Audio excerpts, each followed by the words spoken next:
Mister योगी से पूछो, कौन बट रहा है, कौन कट रहा है, कौन बांट रहा है, कौन काट रहा है? क्या मुसलमान इस मुल्क का हिस्सेदार नहीं है? हम हैं। ये मुल्क हमारा भी उतना है जितना दूसरों का है। इस मुल्क पे हिंदू का भी उतना ही हक है जितना हक एक मुसलमान का है, उतना ही हक एक सिख का है, एक ईसाई का है, एक पारसी का है। सबका बराबर का हक है। लेकिन हक से अगर कोई महरूम रहता है तो वो मुसलमान के किसानों की जमीन को छीन लेंगे, वक्फ बोर्ड को दे देंगे। अरे हिंदुस्तान का वजीर दाखिला है अमित शाह साहब, आपकी जमीन होगी, आपका घर होगा, आपके नाम रजिस्टर्ड हो गई, लिंक डॉक्यूमेंट हो गए, रेवेन्यू रिकॉर्ड में अमित शाह नाम होगा। क्या अकबर ओवैसी आपके घर, आपके जमीन को ले सकता है? आप बोलो। अगर ये बिल्डिंग एक के नाम पर है, रजिस्टर्ड है, रिकॉर्ड में है, तो क्या दूसरा आके ये बिल्डिंग ले सकता है? मगर आप देखो कैसा डरा रहे हैं, खौफ, डराओ। अरे किस बात का डर? और आज हम खड़े होकर हक बयानी करते हैं तो इनको हम पसंद नहीं आते। हम पसंद आओ या नहीं आओ, हमको इसकी परवाह नहीं। कांग्रेस की तारीख है, कांग्रेस की तारीख है 50,000 फिसादात के जरिए हमारी मईशत, हमारे घर, हमारे कारोबार, हमारी इज्जतों इस्मतों को लूटता हुआ खामोश तमाशाई बनकर देखते रहे ये लोग। नौजवानों को नहीं मालूम, भिवंडी में एक मर्तबा नहीं 2 मर्तबा फिसाद हुआ था। बुजुर्गों से पूछो कैसी तबाही। फिसादात सिर्फ जान लेने के लिए या घर को तबाह करने के लिए नहीं, फिसादात के जरिए जानें भी गई, कारोबार भी गया और हमारी पावर लूम की इंडस्ट्री भी कमजोर हो गई। ये लोग चाहते हैं कि हमको डराएं, धमकाएं। खुदारा मेरे प्यारे नौजवानों, मेरे बुजुर्गों, इस बात को समझो। अरे आज हम आए हैं तो आपको हम भटकाने के लिए नहीं आए, हम नफरत की दीवार खड़ा करने के लिए नहीं आए। हम सिर्फ अपना हक जमहूरी और दस्तूरी दायरे में रहकर मांगने के लिए आए। क्या हम हमारा हक भी नहीं मांग सकते? अरे हम क्या चाहते हैं? एक गरीब, और गरीब मतलब सारे गरीब, चाहे हिंदू हो, मुसलमान हो, सिख हो, ईसाई हो। एक गरीब क्या चाहता है? 3 रोटी, 3 वक्त की रोटी नहीं तो 2 वक्त की रोटी मिल जाए। एक गरीब क्या चाहता है? काम करके घर को वापस आए तो आराम से सो जाए। एक गरीब क्या चाहता है? अपने बच्चों को पढ़ाने के लिए स्कूल। एक गरीब क्या चाहता है? बच्चों को खेलने के लिए ग्राउंड। एक गरीब क्या चाहता है? बूढ़े माँ बाप की बीमारी में उसके इलाज के लिए एक दवाखाना। और क्या चाहता है गरीब? गरीब के कोई बड़े बड़े ख्वाब नहीं हैं, गरीब के छोटे छोटे ख्वाब हैं कि बस 2 वक्त की रोटी मिल जाए, मासूम बच्चों के साथ खेलने का वक्त मिल जाए, बच्चे बड़े हों तो पढ़ने का मौका मिल जाए, कॉलेज जाने का मौका मिल जाए, नौकरी मिल जाए। यही है और क्या है? इस मुल्क का सबसे बड़ा मसला क्या है? बेरोजगारी है या नहीं? महंगाई, इकोनॉमी, पानी, बिजली, यही है और क्या है। लेकिन आप देखो मिस्टर मोदी जब भी बात करते हैं, ना पानी की बात करते, ना बिजली की बात करते, ना किसी की बात करते। अगर किसी की बात करते हैं तो सिर्फ नफरत, सिर्फ जहर, सिर्फ बांटने की। अब आज की तकरीर ही देख लीजिए। मिस्टर मोदी ने आज कहा कि एक हो गए तो सेफ हो गए। आज कहा एक हो गए तो सेफ हो गए। तो किसको एक हो बोले? ओबीसी को बोले, बैकवर्ड क्लास को बोले, एससी को बोले, एसटी को बोले, कई समाज के लोगों का नाम लिए और बोले एक हो गए तो सेफ हो गए। मुसलमान उस एक का हिस्सा नहीं। हम सेफ नहीं रहना, हम सेफ नहीं होना। सबका साथ, क्या साथ दिया सबका? सबका साथ बोला, मुसलमानों को साथ से महरूम रखा। सबका विकास बोला, मुसलमान को विकास नहीं मिला। सबका विश्वास बोला, मुसलमानों को विश्वास नहीं दिया। क्या मुसलमान इस मुल्क का हिस्सेदार नहीं है? हम हैं। ये मुल्क हमारा भी उतना है जितना दूसरों का है। इस मुल्क पे हिंदू का भी उतना ही हक है जितना हक एक मुसलमान का है, उतना ही हक एक सिख का है, एक ईसाई का है, एक पारसी का है। सबका बराबर का हक है। लेकिन हक से अगर कोई महरूम रहता है तो वो मुसलमान 10 बरस में क्या करे? पहले नारा दिए क्या, सबका साथ, सबका विकास, सबका साथ, और एक नारा दिए अच्छे दिन आए।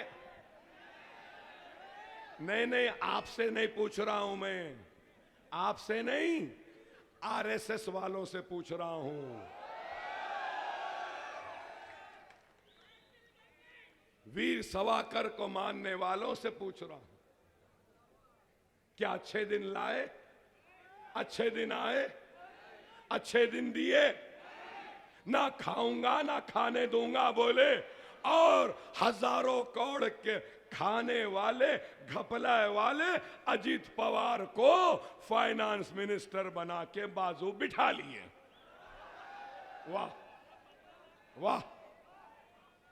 चलो, ये उत्तर प्रदेश के चीफ मिनिस्टर आए थे, वो क्या बोले? वो भी आए और क्या बोले? बटोगे तो कटोगे। यहां है मीडिया वाले सारे।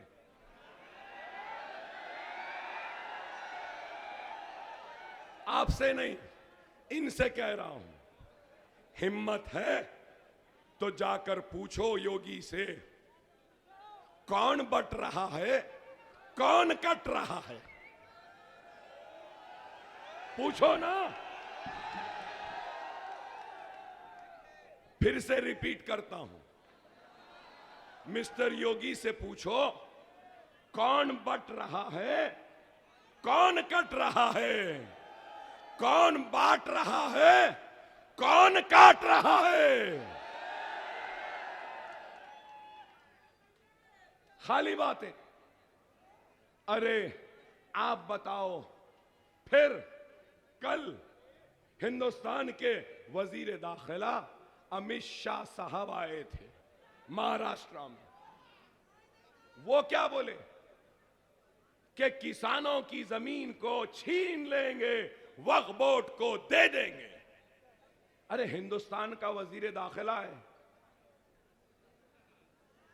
अमित शाह साहब, आपकी जमीन होगी, आपका घर होगा, आपके नाम रजिस्टर्ड हो गई, लिंक डॉक्यूमेंट हो गए, रेवेन्यू रिकॉर्ड में अमित शाह नाम होगा। क्या अकबर ओवैसी आपके घर, आपके जमीन को ले सकता है? आप बोलो। अगर ये बिल्डिंग एक के नाम पर है, रजिस्टर्ड है, रिकॉर्ड में है, तो क्या दूसरा आके ये बिल्डिंग ले सकता है?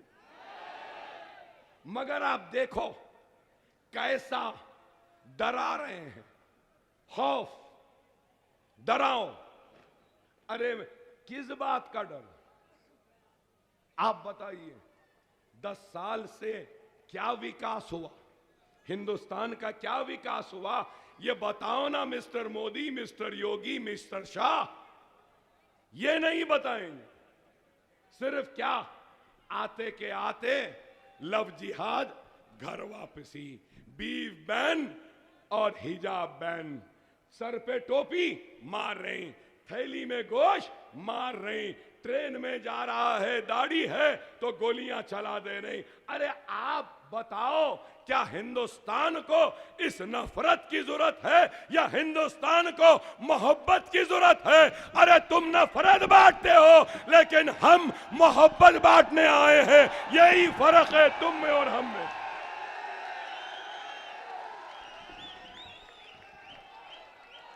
आप बताओ, कितना जुल्म। अकेले चलते हुए जा रहे हैं, चेहरे पे दाढ़ी है, सर पे टोपी है, तो रोक कर जेएसआर के नारे लगाओ कह के मार रहे हैं, पीट रहे हैं। थैली है तो नहीं, इसमें बीफ है, बीफ बैन। चलो ठीक है, हमको मारे ना बीफ के नाम पर। हिंदुस्तान में कई जगहों पे बीफ के नाम पे मारे। अब मैं इन मीडिया वालों के जरिए ये सवाल करूंगा, बीफ एक्सपोर्टर से इलेक्टोरल बॉन्ड में मोदी योगी ने चंदा लिया।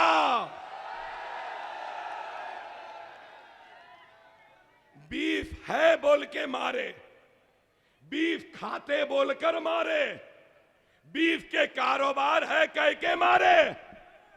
ऐ गौ रक्षकों, ओ गौ रक्षकों, अरे बहादुर गौ रक्षकों, मैं कमजोर तुमको आवाज दे रहा हूं और तुमसे पूछ रहा हूं, बीफ है बोल के मारे, बीफ खाते बोल के मारे, अब बीफ एक्सपोर्टर से पैसा लेने वालों का तुम क्या करोगे? बोलो ना, बताओ ना। हमारे पास बीफ तो मारेंगे, मोदी के पास बीफ के पैसे तो नहीं। मोदी बड़े अच्छे हैं। क्या है बताओ? अब यही बात है ना, ये ऐना दिखाने की किसी में हिम्मत नहीं है। ये ऐना दिखाने की हिम्मत हमारे में है, इसलिए हमसे डरते हैं। दुनिया में 5 बड़े मुमालिक जो बीफ एक्सपोर्ट करते हैं, चौथे नंबर पे हिंदुस्तान है। सालाना 25,000 करोड़ का बीफ हिंदुस्तान से बाहर जा रहा है, और वो बाहर जाने का नतीजा है कि इनको चंदा देते हैं इनकी पार्टी को चलाने के लिए। क्या है बताइए? हिजाब के नाम पर मार रहे हैं। आपको याद दिलाऊं, क्या मिस्टर मोदी ने एक नारा नहीं दिया, बेटी बचाओ बेटी पढ़ाओ? तो बेटी पढ़ाओ बेटी बचाओ का नारा क्या सिर्फ हिंदू के लिए था? क्या मुसलमान बेटियों बच्चियों के लिए नहीं था? हिजाब पहनना क्या गुनाह है?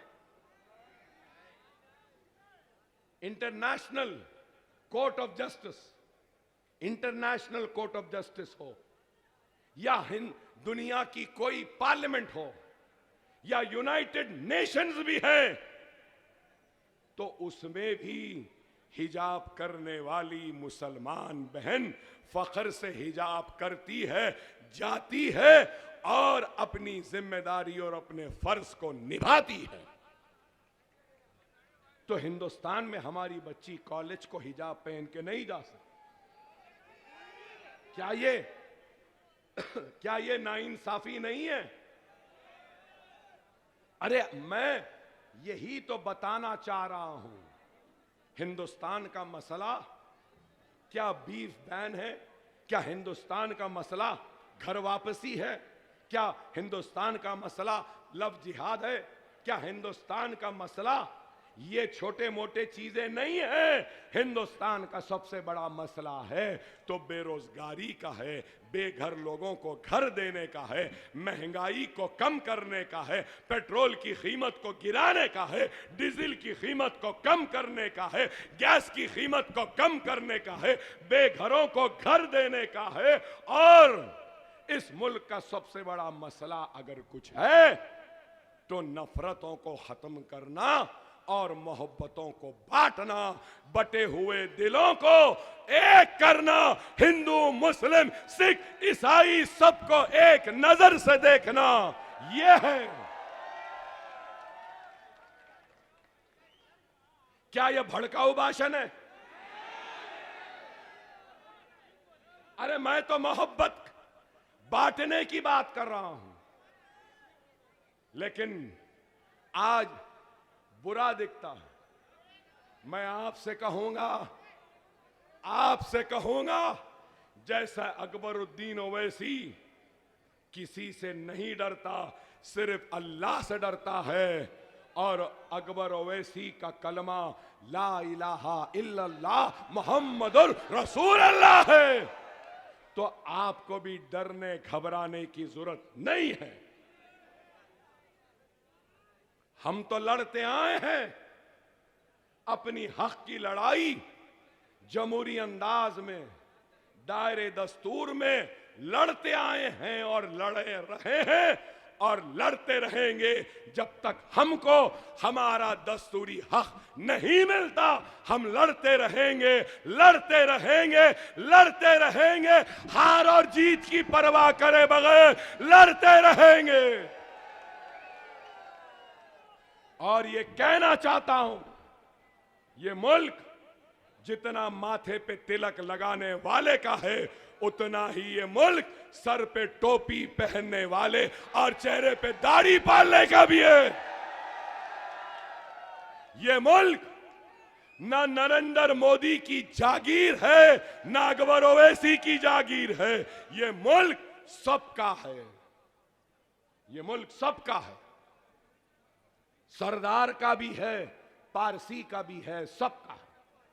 लेकिन ये लोग सिर्फ डराना चाहते हैं और समझ रहे हैं कि डर जाएंगे। अरे मैं इस मजमे की इजाजत के साथ ये बात कहना चाहता हूं, अगर मेरी बात से मुत्तफिक है तो मैं नारा लगाऊंगा, उसके बाद कहना। मैं कहना चाहता हूं इस मुल्क के जिम्मेदारों से, इस मुल्क के जिम्मेदारों से कि मुसलमान ये मुल्क का वफादार था, है और रहेगा। अल्लाह ना करे अगर कोई ऐसा वक्त आएगा, इस मुल्क के लिए सबसे पहले अपने सीनों और गर्दनों को पेश करने वाला मुसलमान होगा और मुसलमान ही रहेगा। अरे जिनको जाना था वो चले गए, हम यहीं के थे, यहीं के हैं, यहीं के रहेंगे। नारे तकबीर, नारे तकबीर, नारे तकबीर।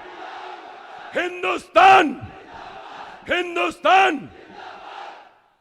देख लो देखने वालों, हमारे सीने को फाड़ के देख लो, हमारे एक एक खतरे में इस मिट्टी की वफादारी और इस मिट्टी की खुशबू आएगी।